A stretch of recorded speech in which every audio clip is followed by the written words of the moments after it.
This is a What's in the Bottle product segment, and I'm really excited about it because I actually use this every single day. I don't need you to tell me to use it. I love it. I'm into it, but I'm really excited about this changeover. This is a good one. What are we talking about?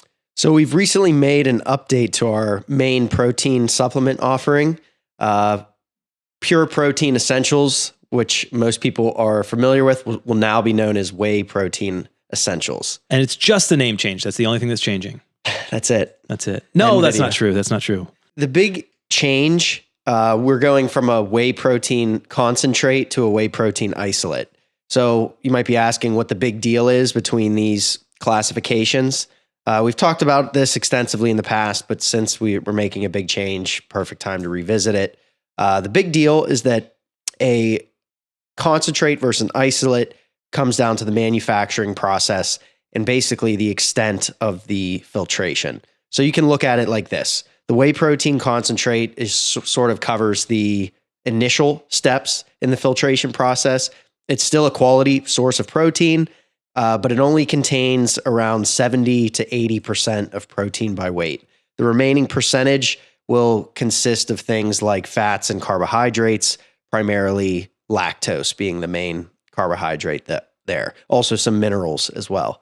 Whey protein isolate, so referring to our new product, takes that filtration process a step further, more extensive, uses more advanced techniques like cross-flow microfiltration, for example. So this extra step basically just strips away what is mostly the non-protein components. Okay. The result is a product that's typically 90 to 95% protein by weight. That's awesome. So a literally purer protein. Yes. Further away from the milk original that it starts out as, just protein with some flavor to make it taste good. Exactly. Awesome. Exactly. So in addition to this, because of the higher concentration of the pure protein and by extension, a higher concentration of the amino acids per serving, this specific whey protein isolate offers several advantages. It's a cleaner profile across the board. You'll find negligible or minimal calories coming from other macronutrients, fats, and carbohydrates, especially when you're comparing it to the alternative. This makes it basically the most ideal choice for those closely monitoring their caloric intake or starting a particular diet. Yeah. It is a little more lactose friendly. So it's for those who might have some lactose sensitivities. Pretty much a game changer. These isolate or hydrosylate forms that are also on the market. These are the two forms that we would often steer people towards, unless they wanted to go the plant protein route. But while the concentrate products can have upwards of 3.5 grams or more of lactose per 100 gram serving, isolates can typically contain 1 gram or less per 100 grams. Wow. Okay. And this is what significantly reduces the chance of some of those, unpleasant side effects. Absolutely. Absolutely. I did not realize that. That's awesome. Okay. Now, it doesn't mean that if you're lactose intolerant, you don't have to worry. I would still urge caution. But again, if you were to choose any sort of whey derived protein, this would be one to try. Yeah. We often see individuals do pretty well with these. Okay. So that's the difference. That's fantastic. Who should be taking or considering a protein supplement like this? So I think that question helps us address a common misconception that protein supplements and supplements like this, they're just for bodybuilders or elite athletes. While those individuals definitely benefit from additional protein, sure, the truth is protein supplementation is valuable for pretty much anyone, especially as we age. Yep. The primary point of a protein supplement is to help an individual meet their daily protein needs, especially when the whole food sources are often inconvenient or just insufficient. So we have to mention that we always recommend getting your protein from whole food sources like lean meats, poultry, fish, eggs, dairy, legumes, etc. But let's be honest, life happens. You need something quick. You want something that's still of a high quality, and ultimately to prevent you falling behind in terms of your protein intake on a daily basis. This is where a high quality option presents itself, like the Whey Protein Essentials. and ultimately what happens here, having something like this on hand is a direct way to improve your food environment, whether it's at home, at work, something you keep in your car, just something to, as soon as you're ready to reach for something not so ideal, if you have a scoop of this on hand, it can definitely serve as a nice middle ground, as just one example. You said so that you don't fall behind. Why is it so important to get the recommended amount of protein? Why is it important to do that and not just eat something else? So protein intake is critical for a million different things: enzyme and hormone production, immune function, how we transport and store different molecules in the body, how we transport lipoproteins through the blood, etc., or how lipoproteins transport fat, for example. There's on a very small scale, and then more specific to this conversation, to really just ensure that you are setting yourself up to be able to build and repair tissues that are either insufficiently stimulated, or if you are exercising and you are looking to essentially rebuild what becomes micro damage from exercise and movement. And then also just ensuring that we set ourselves up for success as far as appetite regulation goes, weight management goes. So the list is endless, but I think to really center that response, I think we think of this in terms of supporting our lean tissue, trying to support our appetite, weight management, and also make sure that we have a really clean way to hit our macros, basically, if you want to look at it that way. Okay, makes sense. So I'm not going to fall behind. How much do I need? How much is a normal person? What's the goal? The recommendations will vary depending on where you look. Of course. Yeah. The recommendation that we had thrown around for years, that I'll often tell people if they just want something back of napkin, is the classic 1 gram per pound of body weight per day. That's a lot. It is. And, kind of emerging research and some of the experts in the field that honestly feel that may even be overkill for most people, and not ideal to kind of set a target for somebody who's just starting to increase their protein intake, to have them shoot for something that is seemingly unattainable. So right. We, at this point, align with some of the other bigger camps on the matter, which would be about 1.6 to 2.2 grams per kilogram of body weight, which then shakes out to 0.7 to about 1 gram per pound of body weight. 0.7 grams per pound of body weight, roughly. Yeah. But so you're saying anywhere in that range, from Yeah. 0.7 on up to a gram per pound, Yes, is probably fine. Yes. And so if you think of it like, hey, I'm eating 3 or 4 or 5 meals a day, you want to make sure you're anywhere from 20 to 40 grams of protein per meal. And you'll be getting that primarily from whatever the main protein source is.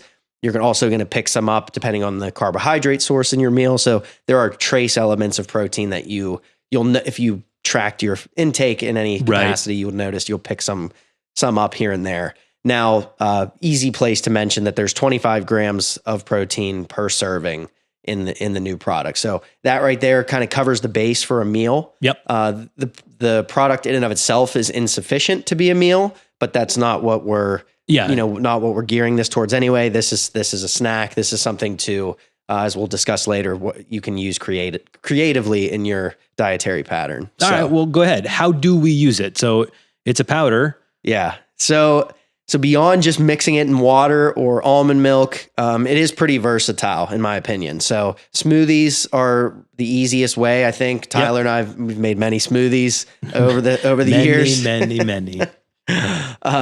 Simply, you can blend it with fruits, vegetables, and your liquid of choice, whether that's almond milk or water, something that, just allows you to whatever meet your calorie goal for the meal. Yep. My current go-to as far as smoothies are concerned would be 75 grams of mangoes, 75 grams of peaches, both frozen. So half and half, not half and half. Not half and half dairy. Not half and half dairy. Although, it might help. If you need the calories. So 75 grams of each frozen mangoes and peaches, 300 grams of almond milk, a serving of almond butter, 32 grams, and then a scoop of this whey isolate handful of ice, a little bit of cinnamon, comes out to about 400 or 500 calories. And this has been the one. A little bit of cinnamon. Yeah. That's good. In addition to the smoothies, you can, if you're feeling a little more ambitious, you can use this as a base in baking. You can add it to a pancake batter, a muffin mix, oatmeal. I mean, that's not my strong suit to come up with these sort of recipes, but I have 1,000,000 that I could, forward to people that, my wife and I use, or that we've used in the past. The internet's full of options. Yes, there's no shortage at this point. Also, oatmeal and yogurt mix-ins. So whether you just have more of a sweeter oatmeal breakfast or snack, I just mix the protein with a little extra water. I just mix the protein directly in there. Throw some fruit in, and it's a little weird, to be thinking that I'm going to be eating whey protein powder, but it mixes well, provided you have enough liquid with it. Yep. Protein oats. Yogurt. Yes. You can mix it directly in your yogurt if you really want to bolster the protein. Makes it some thick yogurt, but it does. What else? The whole Ninja Creamy craze, the ice, like the homemade ice cream sort of thing. So good. It's exactly. In order to make it as healthy as possible, there has to be some sort of protein base to it. So whether you use a high protein milk, or that's what I do. Or you just mix our protein powder in the chocolate or vanilla into a lower calorie milk base, you can set yourself up for some pretty decent snacks. Now, I'm the first one to tell you that if you really want ice cream, just go get ice cream and don't go crazy. But there's 7 days in a week, and if you want to mix in a more nutritious option, this is the way. I love all of these options. And honestly, one of my favorite ideas is something you've said before, which is just keep it in a blender bottle in the car so that you have an option if you need to. It's there, it's available. Yep. There's a million different protein powders out there. I know if you go to any big box store, you can find probably half a dozen or more different brands and then radically different flavors. Why would someone want to consider our whey protein essentials over whatever's easily at hand? Again, like you said, there are tons of good ones out there. Many of these meet some of these criteria, some don't. But what we're looking for and what this product has is a complete amino acid profile. Essentially, our body can't produce all the amino acids that we need. Okay. 9 of them are essential and must come from our diet. A truly high quality protein source contains all 9 of these amino acids, essential amino acids, and not just contain them, but in sufficient amounts and in the right proportion to allow for our body to utilize them properly. Think of it like the protein, once you consume it, is broken down into these building blocks, these amino acids, and that's ultimately what is utilized. That's ultimately what your muscles and tissues will utilize. So makes sense. If you're missing different pieces of that, you are leaving some on the table. It's also highly digestible. So it's not only enough for just the amino acids to be present, but they also need to be efficiently broken down and absorbed. A highly digestible protein essentially just means that more of these valuable amino acids make it into the bloodstream. The last one would be bioavailability and utilization. So once absorbed, how well does your body actually use the amino acids? Sure. Modern protein quality scores, like the digestible indispensable amino acid score, something that measures exactly this, how efficiently, the absorbed amino acids are utilized for protein synthesis, basically, and other bodily functions. Whey protein isolates sit at the top of those lists, and this again falls right within that. Very cool. So this is a well-rounded, well-developed, intentionally created and crafted product to meet a specific need. Definitely. And remember, it's more than just additional protein by weight. You're investing in a high quality protein source that your body can effectively use, whether it's to support fitness goals or health related goals, performance, etc. This strives to cover all those bases. There are plenty of great protein products on the market. And as you mentioned, we don't, pretend that ours is the best one out there. But this is certainly as high quality as you can get. It's great tasting. It's pure. It's third party and batch tested. And, we can guarantee what's on the label is what's in the bottle. And we feel that this is a great add to your nutritional toolkit. We fully stand behind it. That's right. That's awesome. Excellent. I'm going to go have some in just a minute. Thank you.